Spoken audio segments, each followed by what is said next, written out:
దేవాదాయ శాఖ అధికారులతో కడియం శ్రీహరి సమీక్ష నిర్వహించడం రచ్చరాజేసింది. దేవాదాయ శాఖలో కడియం శ్రీహరి పెత్తనమేంటని ప్రశ్నించారు మంత్రి కొండా సురేఖ. కడియం శ్రీహరిపై చర్యలు తీసుకోవాలి అంటూ అటు ఏఐసీసీకి ఇటు పీసీసీకి ఫిర్యాదు చేశారు మంత్రి.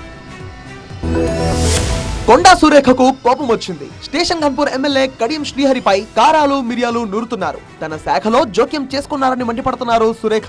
ఇటీవలే Kadiyam Srihari Hyderabad endowment head office లో ఎండోమెంట్ కమిషనర్ తో సమీక్ష నిర్వహించారు.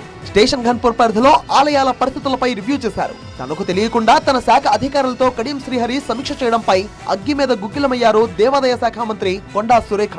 వరంగల్ జిల్లాలోని ఆలయాలను తన ఆధీనంలోకి తీసుకోవాలని కడియం ప్రయత్నించడం సరికాదన్నారు. కడియం శ్రీహరి వ్యవహారంపై పట్టరాని కోపంలో ఉన్న కొండా సురేఖ ఏఐసీసీకి లేఖ రాశారు. తన శాఖలో కడియం శ్రీహరి కలగజేసుకుంటున్నారని ఫిర్యాదు చేశారు.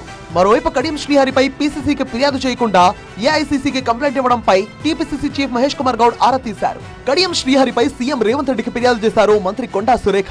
సీఎం కు 3 పేజీల లేఖ రాశారు. అధికారులతో కడియం శ్రీహరి సమీక్షపై అభ్యంతరం తెలిపారు. తనకు కనీస సమాచారం ఇవ్వలేదన్నారు. దేవాదాయ శాఖలో ఎమ్మెల్యే జోక్యం సరికాదన్నారు సురేఖ. పార్టీ క్రమశిక్షణ కమిటీతో విచారణ జరపాలన్నారు మంత్రి కొండా సురేఖ.